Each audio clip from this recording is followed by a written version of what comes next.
everyone, and welcome back to my channel. My name's Sophie, and this channel is chronicling my journey to get my life back after having been diagnosed with some chronic illnesses.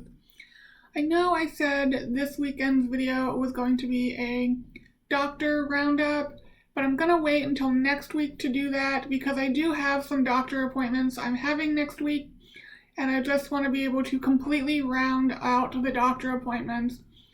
So today I will be putting up two videos, this one which will be a redo on preload failure, and a second one which will be looking at some of my old CT scans, looking at the pneumonias I had back in 2020, as well as the bronchiectasis and scarring and or atelectasis that I currently have, as well as a screenshot of what the tracheoesophageal fistula looked like. So, that being said, let's get into preload failure. I do have some notes I'm going to be looking at this time. Hopefully that helps my brain make more sense. So preload failure, in a nutshell, is when the body does not return enough blood from the body to the heart during upright activities. So walking, upright biking, things of that nature. Most of what we do is upright, so it's more noticeable to the patient when they're upright.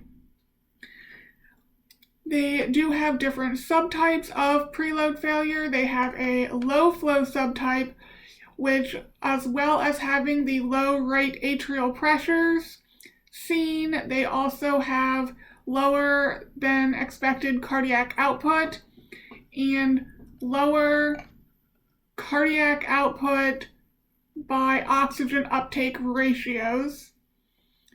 There's a normal flow group, which, looking at everything other than right atrial pressure, looks normal. But again, their right atrial pressure is very low because they're not getting that blood back to the heart during upright activity. And then there's high flow, which is the category I would fit into, which is where we're moving a lot of blood, so our cardiac output is fine, but we're not using that oxygen, so our cardiac output to oxygen uptake ratio is a lot higher because we're just not using the oxygen. That can also be seen with our systemic oxygen utilization being lower than control, so we're not using the oxygen. The mixed venous oxygen is also higher than would be expected, so the blood returning from the heart, from the body to the heart, has more oxygen in it than you would expect, so the muscles, for some reason, aren't using it. This sort of came out of work by David Systrom, who is a doctor up in Boston. He's with Mass Brigham, and he's done a lot of research in this area for about the past 10 years. He sort of, from my understanding, coined the term preload failure in describing this phenomenon and has looked at these different subtypes. I will link some sites down below, one of which is just a site I normally send people to get a better understanding of what preload failure is. Another will be a YouTube video of him explaining preload failure and the different subtypes. And then a third will just be an article, a study that he did looking at preload failure as well as small fiber neuropathy. And if I can find it, I will also link the study he did looking at using Mestinon as a treatment for preload failure. I believe I can only access the abstract to that latter article, but I'll still link it down below in case you're in school or otherwise have access to these journals. But that is what preload failure is. It is diagnosed using an invasive cardiopulmonary exercise test, which involves a right heart catheterization, so you can get those right atrial pressures as well as the mixed venous oxygen saturation when you draw mixed venous gases from right before the pulmonary artery. You also have an arterial line in your wrist, getting arterial blood gases, and then you're exercising upright on a cycle ergometer, so an upright stationary bicycle. You also have on the mask collecting all of the gases that you're breathing in and out, so you can actually find your VO2 max or your peak oxygen utilization, as well as your anaerobic threshold. So this test gives you a lot of information. There's 3 different areas they're getting data from. They're getting it from your heart, your wrist, as well as your breath. So there's lots of information, and very few places in the United States do this test. The 3 I know for sure are Mass Brigham in Boston, Massachusetts, National Jewish in Denver, Colorado, and Cleveland Clinic in Cleveland, Ohio. I have not had this test, as you know, if you've been following along. I was supposed to have it, but it wasn't done. The test I have had done twice now is a right heart cath with exercise. So I am lying on my back while pedaling a bike that has been laid flat so you can pedal it. It is very awkward. It is not natural at all. But using that, they did show when I had it originally that my right atrial pressures were very, very low. That is why I was started on the Mestinon.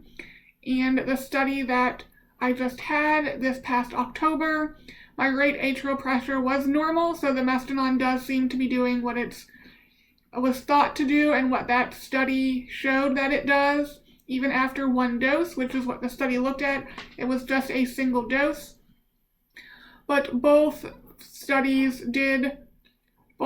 tests that I had did show that my oxygen extraction was not efficient. So the first test, it was only 5 minutes, and I actually extracted less oxygen than at baseline. So my oxygen percentage went from 70% at baseline to 75%. So I extracted 5% less oxygen.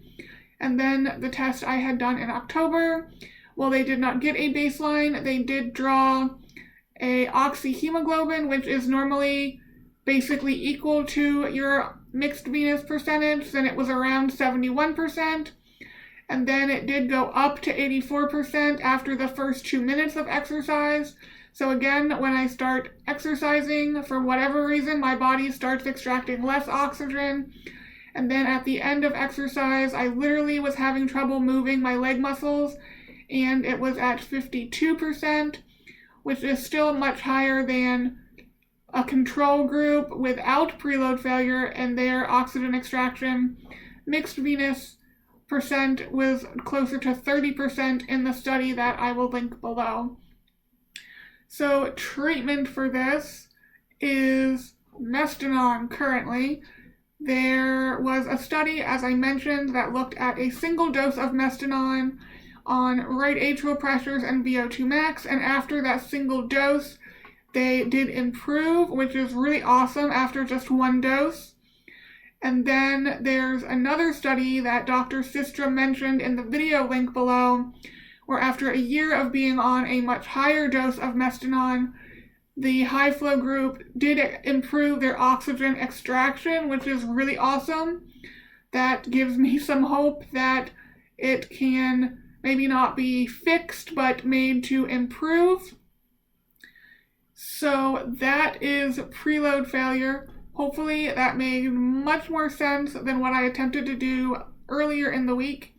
And again, for those interested, I will leave all of those links down below if you want to take a look.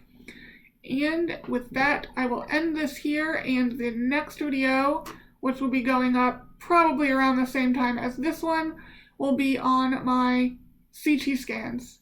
Until then, guys, bye.